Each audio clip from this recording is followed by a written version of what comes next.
All right, welcome back. One last final quick look at emotional appeals. Again, I don't want to be too repetitive here with the sort of brief summary I gave in the last video about the use of emotional appeals and when to find your audience. But again, as we conclude, keep in mind these important things that, as with everything here in rhetoric, knowing your audience is crucial. Knowing their emotional state, how closely does their identity, their sense of value, their knowledge of who they are, how closely, how strongly are those emotions tied into the belief that you are trying to discuss and perhaps change their opinion, change their mind on. And so if their emotional state is pretty deeply invested in this issue, you're up for a bit of a challenge, more so than just do they really believe something intellectually. And so, as with everything, knowing your audience, knowing their emotional state, how intensely does their emotional state, inform their opinions on this issue. That's key to you. And again, not just for this paper that you're writing here in thesis class, because for the most part, your audience, me as the instructor, the family members, the judges that you'll be speaking to, for the most part, they'll probably be already emotionally with you on the things that you're trying to prove. So think of this not just for this class, but for situations in life, for the rest of your days here after high school into college and beyond, when you will be more often than not perhaps encountering people that believe and feel differently about things than you do, whether it's the mundane issues of things to buy and homes to get. I know that's not terribly mundane, but the grocery shopping world, to the bigger things about what do you value, what do you think about, what do you care about on your own. And when it's time to vote for political candidates, when it's time to make major decisions of life and family and future, there will be conflicting opinions and conflicting emotions in a lot of issues, and you will need to, as a Christian, think and emote, feel correctly about so many of these things. And so as you try to persuade your audience about the good news of the gospel and whatever it is that you're going to do in your life, knowing your audience, knowing their emotional state is key as always. So again, not trying to sound too repetitive, just to impress upon you just how crucial it is knowing your audience. If they are conducive to your proposition, to your thesis, obviously that'll be helpful and easier for you. But as you said, sometimes even antagonistic audiences can be more easily swayed than apathetic audiences. If they believe deeply and strongly about something, providing them with good emotional arguments, intellectual arguments that might be easier to sway an antagonistic audience than it is to sway an apathetic audience. Okay, so can they be changed? Can their attitudes be persuaded through emotions? If so, what emotional appeals will work? Fear, vanity, love, whatever as an emotion, things like that, or I guess appeals to a vanity, probably not something you want to dabble with as a Christian, but and the appeals to intellect, if their emotional state is super antagonistic or apathetic, maybe emotional appeals will not be the best. Maybe you want to stick with statistics or logic, things like that. Character appeals, great historical examples of people who believed the way you want to and felt the way you want them to about this issue. Okay, so a little bit of a recap there, but just see how important it is to know when to use emotional appeals.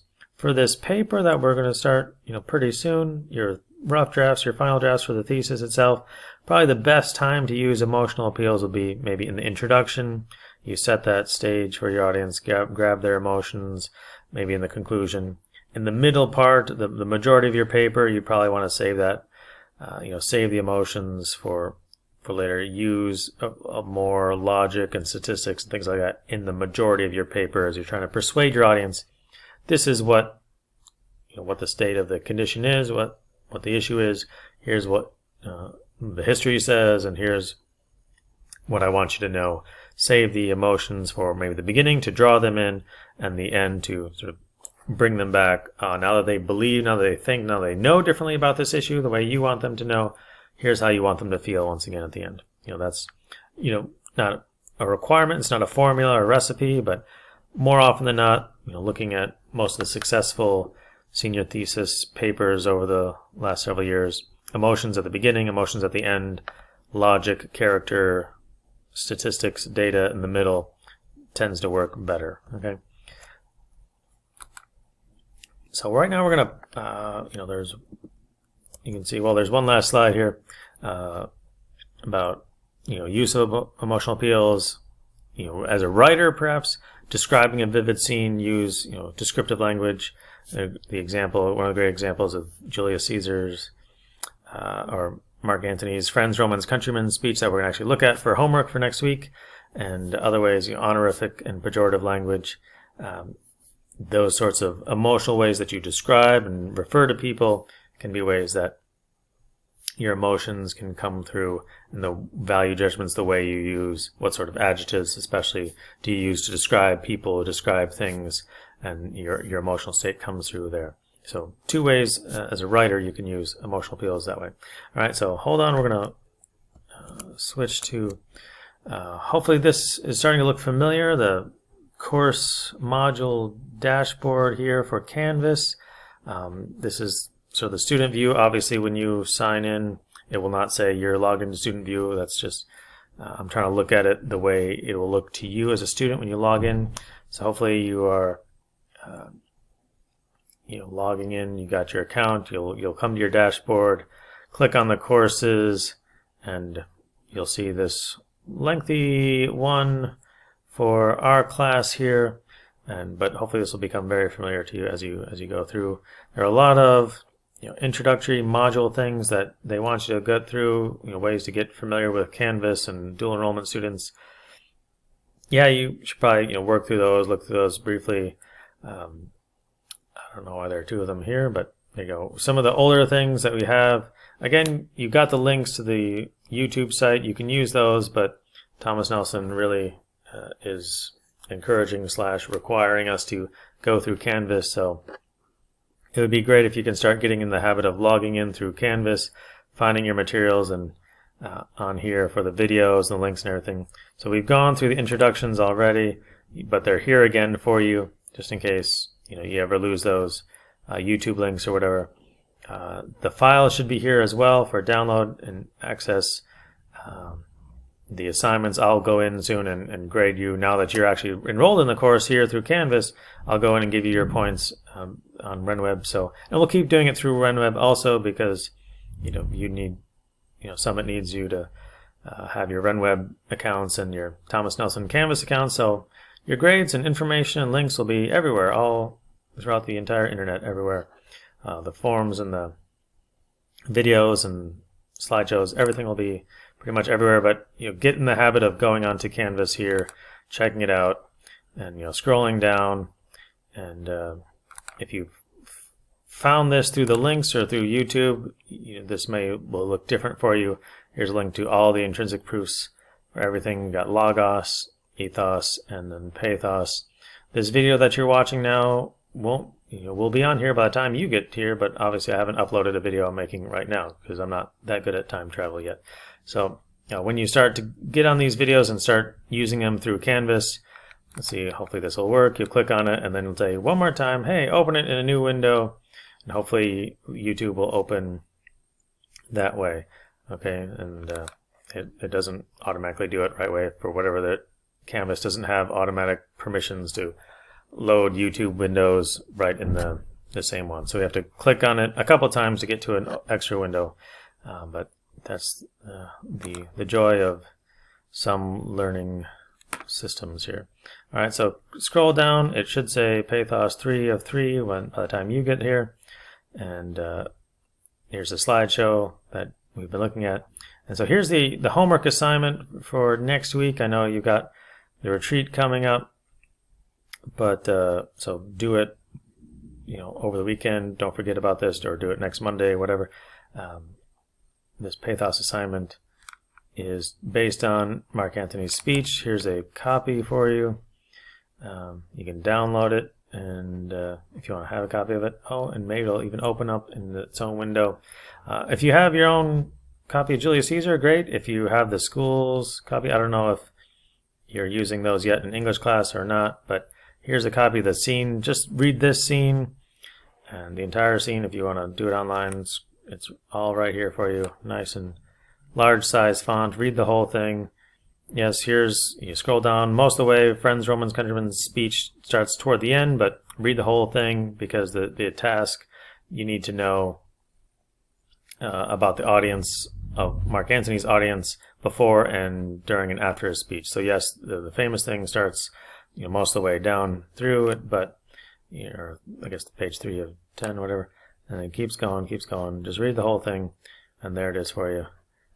That way, will this work? We'll find out. Oh, fantastic.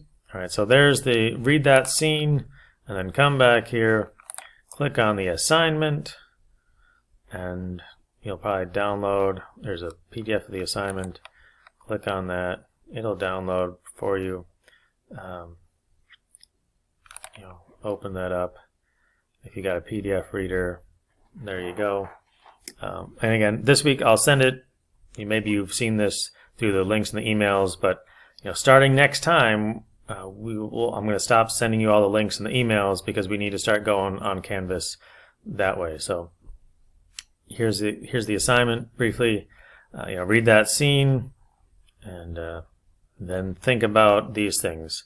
Or unlike the ethos thing where the ethos speech where I said do not label A, B, C, D, E. This time, yes, you do need to label your sections. So put your name at the top, whatever, type it up. It said Pathos activity A, list the appeals that you saw Mark Antony use. So it could be at least half a dozen or more, but list the direct lines that he says. Here are the things that he says. Here are the emotional appeals that he uses in that speech. Okay. Or if you want to do B first, whatever, but B, what is the audience's emotional state at the beginning? So read the scene before he gets to a speech. How does the audience feel? What emotional state are they in? Are they angry that Caesar's dead? Spoiler alert, sorry. Are they happy? Are they confused? How do they feel about Caesar's death at the beginning? Then comes Mark Antony's speech. Then you get to see, all right, what is their emotional state at the end? Has he made them happier? Has he made them sadder? Has he made them angrier? Or whatever it is. A few sentences there. And then D, now that you've seen their state at the beginning, the effectiveness of his appeals, their emotional state at the end, just analyze his effectiveness. How did these emotional appeals change their emotions, their attitude that way, right? You don't have to know the whole play to see why this speech is effective. Just look at their emotional state at the beginning, the appeals that he uses, their emotional state at the end, in a good couple of paragraphs. 1 to 2 or 3 solid paragraphs if you're on a roll there, but 1 or 2 really good paragraphs would be fine as well.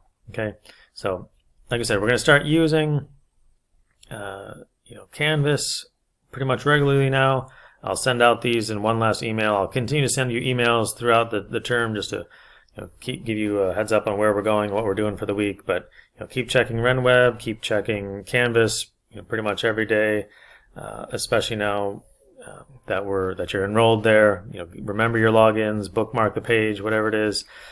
Save your passwords somewhere handy so you can access it from if you don't have especially if you're not using a personal family or your own computer to get onto the course. If you're using a school computer or whatever it is, make sure you've got your passwords and login names handy and use them pretty regularly now to get through Canvas and get access to where the assignments are, start uploading them directly to Canvas, things like that. So we're pretty much at the end of you emailing me your assignments and me emailing you the links and things in email, but we'll finish that up this week.